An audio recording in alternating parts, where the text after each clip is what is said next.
Hey, what's going on, guys? It's Jack, back in to bring you everything you need to know about playing Holy Priest in raids in Liberation of Undermine.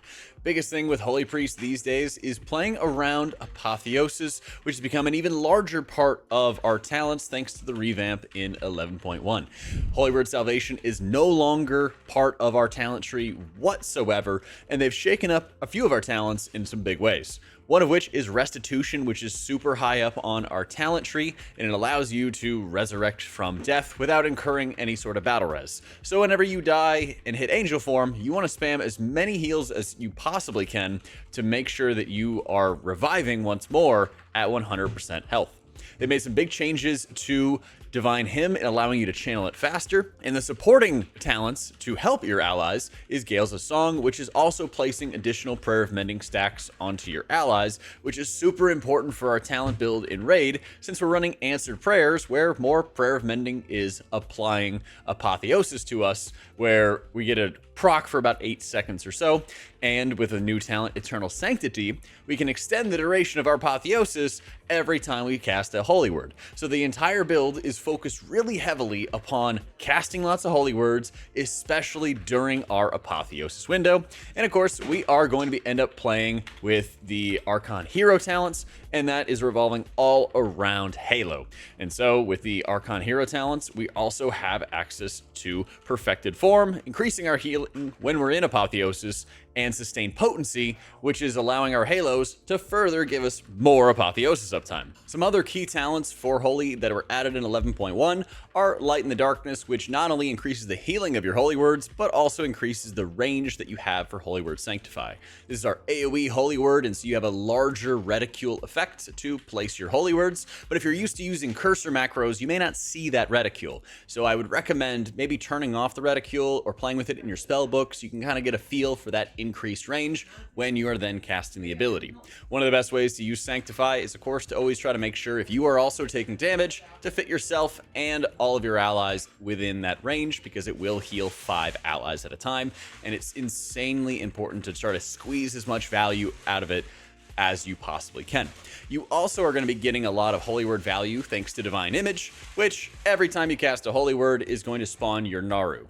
The Naru is going to replicate your healing spells, and the more Holy Words that you cast, the larger it gets and the stronger it gets. There's not a lot of min-max you really need to do to play around the Naru, since you just need to cast Holy Words and continuously be casting other spells to achieve good value out of it. This ability is very passive and you don't have to super hard like min-max or play around it.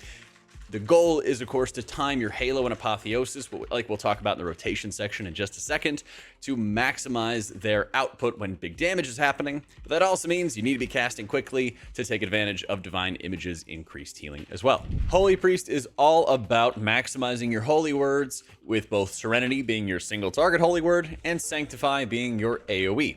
You also have Chastise, which is a damage Holy Word, which is nice to have, and we'll talk about that more in just a second.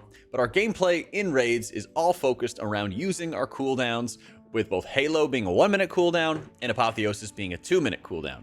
What you want to do is focus on maximizing your Holy Word output while you have Apotheosis up, and you do this by starting with casting Halo, following it up with activating Apotheosis, and you want to make sure you have one of each Holy Word in Serenity and Sanctify available when you activate Apotheosis, because when you do, you reset the cooldown of one of each of those cooldowns.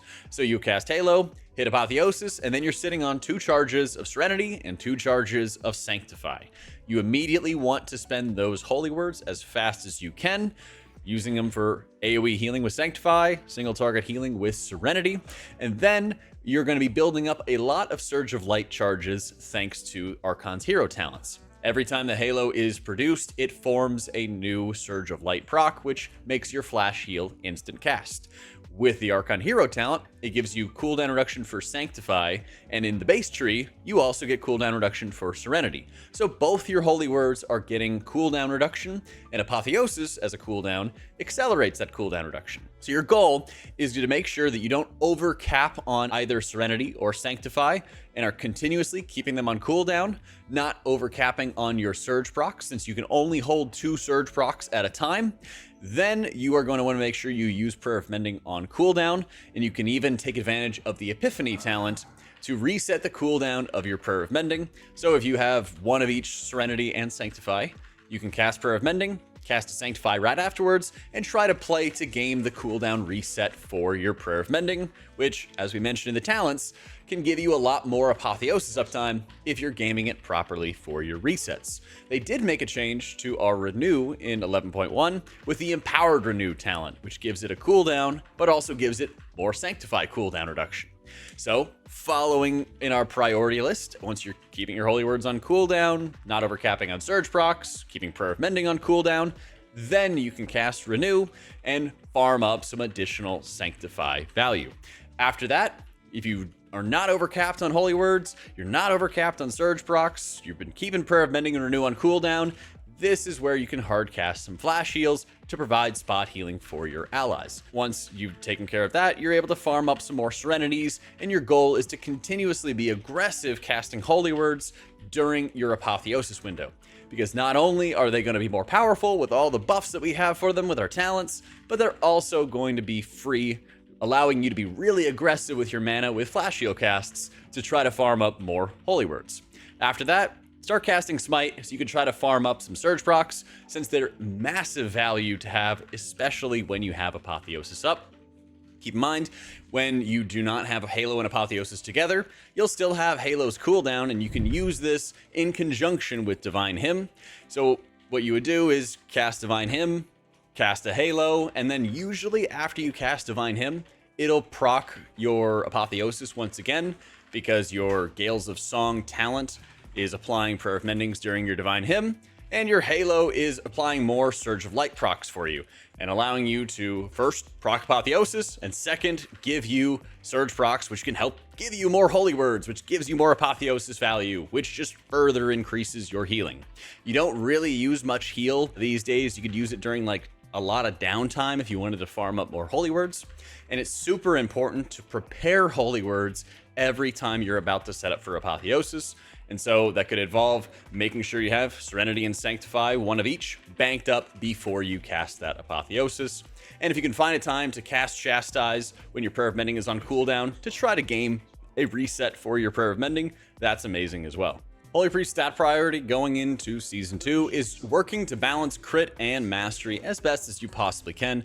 Both stats are really good value, and you never want to just completely give up on one. So when it comes to some of your enchants or even your weapon enchants, try to make sure you just have a balance of both of those stats, and make sure you mouse over them so you can see the stat rating, because it's important to balance the rating, the raw number, the 10,000, 11,000, whatever it is, not the percentage. Our tier set bonus for next season is getting that insurance buff that you're able to apply to your allies, with the 2 set just having your heals apply insurance, and your 4 set bonus causing your Serenity and Sanctify to apply insurance to your allies for 10 seconds when Apotheosis is active.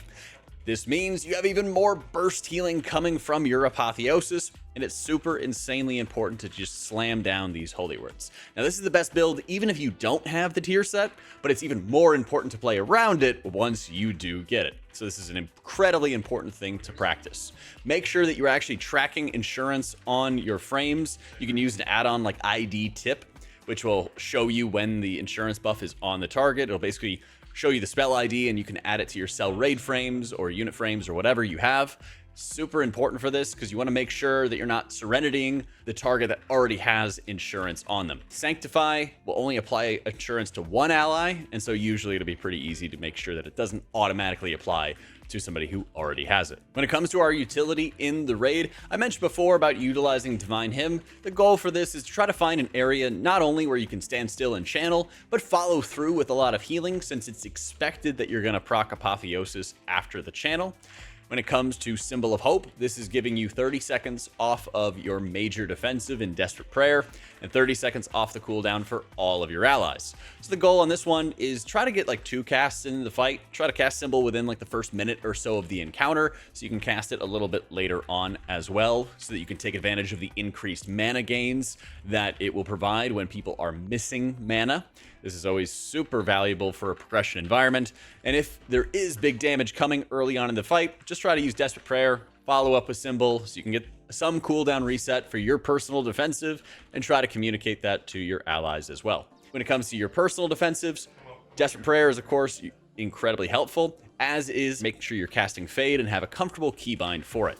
It's 10% damage reduction with the talents that we're taking, and since you're casting Flash Heal so much, you have the Binding Heals talent, which is helping you proc the Protective Light defensive talent. So as long as you're constantly casting Flash Heals, you'll basically have perma 10% damage reduction, with another 10% available to you with Fade, and then the increased health bonus out of Desperate Prayer.